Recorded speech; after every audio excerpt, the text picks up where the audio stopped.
حابين نعرف أنه بالتأكيد هذا العرس العراقي البصري إلى نواحي إيجابية من النواحي الاقتصادية والسياسية. كيف ترى أنه العراق سيستثمر هذه الإيجابية؟ شكرا جزيلا. طبعا البصرة له عدة خصوصيات، واحدة من خصوصياتها أنها عاصمة العراق الاقتصادية، وحضورنا اليوم ضمن وفد وزارة الخارجية مع عدد من السفراء العرب والأجانب كان في إطار التسويق لمدينة البصرة وللعراق. والعراق يمضي قدما في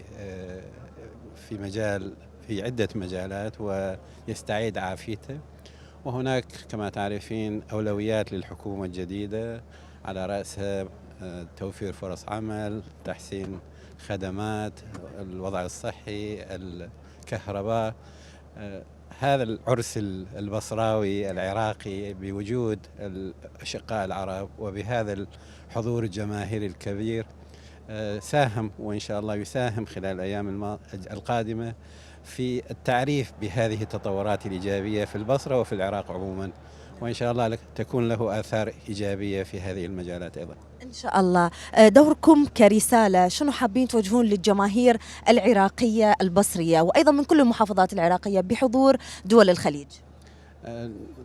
نوجه تحية إلى جماهيرنا. اليوم حضورهم كان كبير وحاشد وأيضا راقي، يعكس الثقافة العراقية والكرم العراقي واهتمامه بالفن والأدب والرياضة.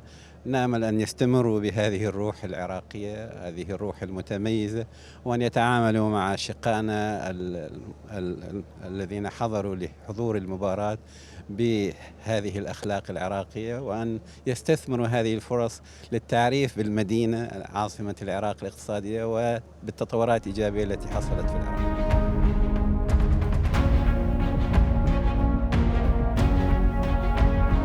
باص الخليج يجمعنا.